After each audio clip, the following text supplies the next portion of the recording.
For nearly 50 years, ABBA remained silent. The Swedish pop group that dominated the 1970s, selling over 385 million records worldwide, simply stopped performing together in 1982 and never looked back. No reunion tours, no explanation. Just four people who created some of the most unforgettable music in human history, then walked away and pretended it never mattered. But now, at 78 years old, Benny Andersson is finally speaking about what really happened behind those carefully constructed harmonies. What began as a partnership between two couples evolved into one of the most successful groups ever recorded. Yet by the time they reached their peak, something was collapsing beneath the surface. The question nobody wanted to ask for decades was simple. What tore apart the only group that could have stayed together forever? The answer reveals everything about fame, marriage, creative genius, and the cost of stardom. Let's find out. But before we explore what really drove ABBA apart, stay with us, because the full story goes far deeper than the romantic narrative the band has always carefully maintained. Benny Andersson did not grow up dreaming of international stardom. He grew up in Stockholm dreaming of music itself. His mother played piano. His father played accordion. By age 5, Benny was already playing accordion at local hotels in Sweden. By 15, he was performing with a group called the Hepstars, blending the rock energy he loved with the pop sensibilities that came naturally to him. What made Andersson different from other young musicians was not just technical ability. It was an almost supernatural gift for melody. He could hear a song once and understand its architecture. He could sit at a keyboard and write something immediately, as if the music existed before he played it. This was not learned skill. This was instinct. By 1966, Andersson had established himself as a respected session musician and composer across Scandinavia. He was not chasing fame. Fame was not even on his radar. He was simply the person other musicians called when they needed someone who understood how pop music worked at the deepest level. Then in 1970, Andersson met Björn Ulvaeus, a guitarist and songwriter 5 years his junior. Ulvaeus had been trying to break into the music business for years, working as a songwriter without recognition. When Andersson and Ulvaeus began collaborating, something clicked immediately. They understood each other's musical language in a way that rarely happens between two musicians. Andersson brought technical sophistication and classical training. Ulvaeus brought emotional directness and storytelling. Within 2 years, Andersson and Ulvaeus were writing together constantly. But they knew something was missing from their sound. They needed voices, and not just any voices. They needed a specific emotional texture that only women could provide. Andersson knew exactly who to ask. He had been dating a talented young singer named Annie Frid Lyngstad, a woman with a warm, controlled voice and the presence of someone who understood suffering. Lyngstad had grown up in difficult circumstances in rural Sweden. Her voice carried something real. Ulvaeus knew Agnetha Faltskog, another gifted young vocalist who was already enjoying solo success as a pop singer. Faltskog had a crystalline voice, almost fragile sounding, yet capable of tremendous emotional depth. In 1972, all four of them recorded together for the first time. The experience was revelatory. These were not four solo artists performing together. They were four people whose voices and musical instincts merged into something entirely new. The harmonies were almost supernatural in their precision and warmth. What made ABBA revolutionary was not that four talented people came together. It was that they came together as two couples in love.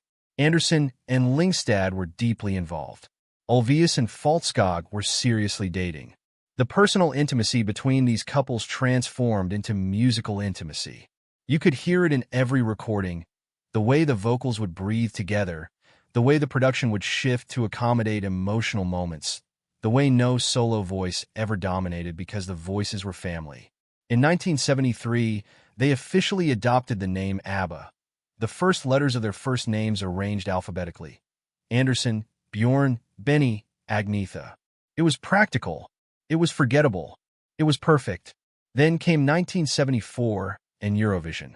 When ABBA performed Waterloo at the Eurovision Song Contest, nobody in the audience fully understood what they were witnessing. They were not watching a pop group perform a catchy song. They were watching the precise moment the world's musical landscape shifted.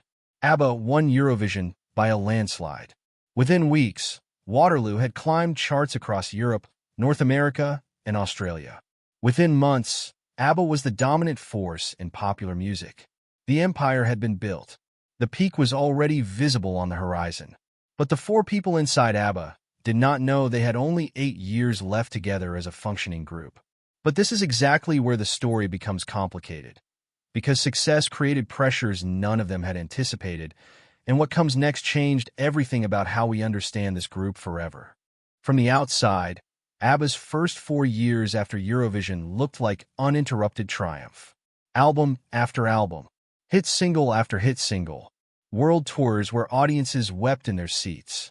The band released Mamma Mia in 1975, Dancing Queen in 1976, and Super Trooper in 1977. Each one was crafted with meticulous precision. Each one defined the era. But beneath that surface of perfection, something was already fracturing. The problem was not the music. The problem was that ABBA was two marriages disguised as a band, and marriages do not survive the intensity of global superstardom. The tours were brutal, months away from home, constant scrutiny, constant pressure to perform, to deliver, to remain relevant. For Andersson and Lyngstad, the relationship began showing strain as early as 1976. For Ulvaeus and Falskog, the deterioration was slower, but just as inevitable. What made this worse was that every personal crisis had to be sublimated into art. If your marriage was falling apart, you still had to write love songs. You still had to sing them with tenderness night after night. You still had to smile while the crowd sang along to words about forever when you were beginning to understand that forever was not possible. In interviews from 1976 and 1977, if you listen carefully, Andersson and Lyngstad began distancing themselves from each other in public. Nothing dramatic, no accusations, just subtle physical distance and a reluctance to speak about their relationship directly. Meanwhile, Ulvaeus and Falskog began showing similar signs, more forced in their public appearances, more focused on the professional relationship than the personal one. The most documented warning sign came in 1978. In what would become the creative foundation of ABBA's final album, Andersson and Lyngstad formally separated. The couple that had seemed inseparable for a decade announced to the world that they were ending their relationship. No scandal, no accusations of infidelity or abuse. Just the simple, devastating reality that they could not maintain both the marriage and the band. What Andersson revealed only in recent interviews is that he was genuinely shocked by how much it hurt. In his mind, they had been so focused on the group that he thought ending the personal relationship would be simple. Just professional separation from personal separation. It was not simple at all. The real breaking point arrived in 1979 when Bjorn Ulvaeus and Agnetha Falskog officially announced their divorce. Unlike Andersson and Lyngstad's separation, which had been handled quietly, the Ulvaeus-Falskog divorce became public spectacle. Media outlets across the world covered it obsessively. The narrative was irresistible. The perfect couple who sang together every night could not maintain their marriage offstage. But what made 1979 genuinely significant was not just the divorce announcement. It was the creative decision that followed immediately after. Andersson and Ulvaeus began writing an album that would directly address the collapse of their marriages. This was dangerous territory. They were essentially documenting their heartbreak in real time, while still performing together as a four-person unit. It was emotionally reckless. It was also artistically brilliant. The centerpiece of this album would be a song called The Winner Takes It All. Falskog recorded her lead vocal for the track in 1980, and those who worked with her during the session reported that she was devastated. The song was not metaphorical for her. It was direct testimony. Every lyric felt like autobiography. When she sang about someone taking the prize and leaving the other person behind, she was singing about her own life. The Winner Takes It All became ABBA's last undisputed masterpiece. Released in 1980, it reached #1 across Europe. It remains one of the most covered songs in music history, and it was built entirely on the wreckage of Falskog's failed marriage. This was the moment everything changed structurally within ABBA. After 1980, the group could not pretend to be a unified entity driven by shared emotional experience. They were now four people performing together out of professional obligation while personally falling apart. The synchronicity that had made their early work so perfect was gone. Recording sessions became tense. Andersson reported later that the creative process that once felt effortless now required deliberate effort. Ideas that would have emerged naturally in earlier years now had to be fought for. The group's final album, recorded in 1981 and 1982, was finished with only 3 songs that the members felt genuinely confident about. By 1982, everyone understood what had happened. The relationships that created ABBA were over. The professional partnership was becoming untenable. There was no dramatic argument that led to breakup. There was simply the mutual realization that the foundation supporting everything had collapsed, and trying to continue would only diminish the legacy they had created. Their final live performance together occurred on December 11, 1982, at the Wembley Arena in London. None of them knew it would be the last time they would ever perform as ABBA. If they had known, they might have made it more memorable. Instead, it was simply the last show of a final tour, and then silence. But what happened to each of them in the decades after that final performance reveals the true cost of what ABBA carried, and the deepest truth Benny Andersson has finally confirmed about their separation. For nearly 4 decades, ABBA maintained a careful narrative about their breakup. They said it was mutual. They said it was friendly. They said they remained close and supportive of each other. In interviews from the 1990s and 2000s, each member would speak warmly about the others while making clear that a reunion was impossible. Not because of conflict, but because that chapter had simply closed. But in 2022, when ABBA officially announced plans for a digital concert experience called ABBA Voyage, something shifted. And in 2024 and 2025, as Andersson entered his late 70s and as the world's appetite for ABBA content reached unprecedented levels through new Broadway productions, Andersson began speaking differently about what actually happened. The truth, Andersson revealed, was much darker than the official narrative suggested. The truth Andersson began revealing was this: the breakup of ABBA was not a failure of the marriages. It was a failure of the industry to protect 4 human beings who were expected to maintain impossible emotional conditions in order to serve commercial interests. In a 2024 interview with Swedish television, Andersson stated plainly, "We were 2 couples in love who became famous together, and the fame did not destroy the love. The fame destroyed our ability to be human with each other." This distinction matters enormously. It is not the same as saying they fell out of love. It is saying they lost privacy, autonomy, and the ordinary time couples need to maintain intimacy. When you are performing the same 4 songs night after night to thousands of screaming people, when you are on tour 9 months per year, when you cannot walk through a city without being recognized, when your personal conflict becomes global entertainment, marriage does not get easier. It becomes impossible. What Andersson revealed that shocked even longtime ABBA observers was the specific cost this took on Agnetha Faltskog. While Andersson had moved forward after the separation, finding success as a solo musician and later with other projects, Faltskog's experience was different. She withdrew from public life almost entirely through the 1990s and 2000s. Agnetha paid a price that the rest of us did not pay, Andersson said in 2025. Her voice was heard everywhere, but she could not be heard at all. She was private when the world demanded she be public. She wanted to be left alone, and that was treated as betrayal. The documentary evidence supports Andersson's claim. After 1982, Faltskog appeared publicly only rarely. She gave almost no interviews. She released minimal new music. She was not hiding from her fans out of anger. She was retreating from an industry that had consumed 4 decades of her life and left her emotional reserves completely depleted. Meanwhile, Andersson's career flourished. He continued as a composer, worked on musicals, produced records, maintained his public presence.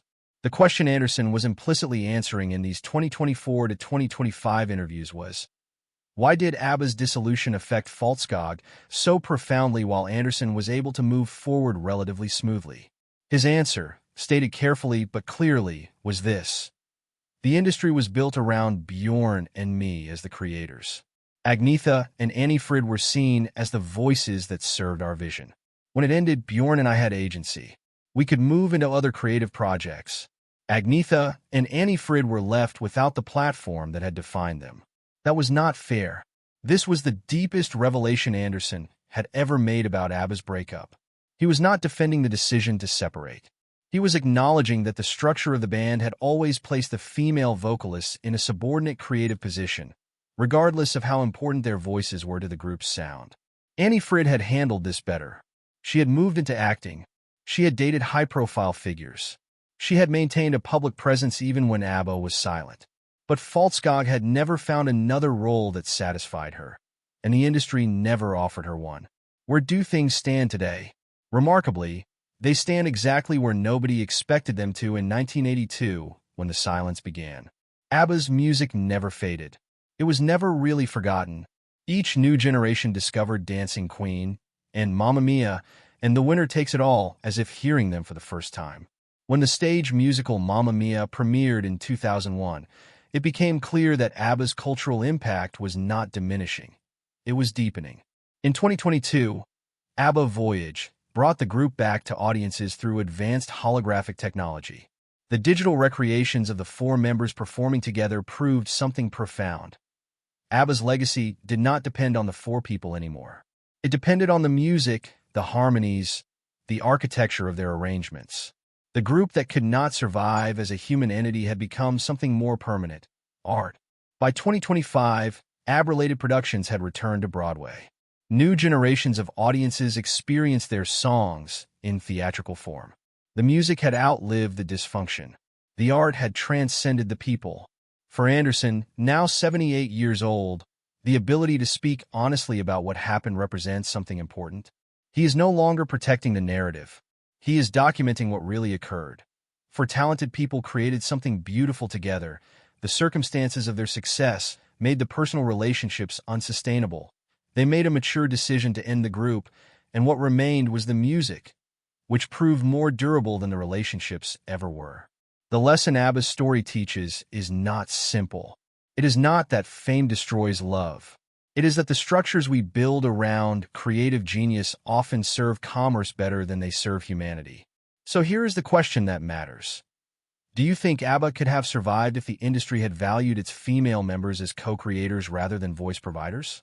Or was the breakup inevitable regardless of the circumstances? Drop your honest thoughts in the comments below, because this conversation truly belongs to all of us. These were four real people who created something immortal, and understanding why they couldn't stay together teaches us something about the cost of immortality. And if this story moved you, don't forget to like and subscribe for more deep dives into the artists who shaped our world.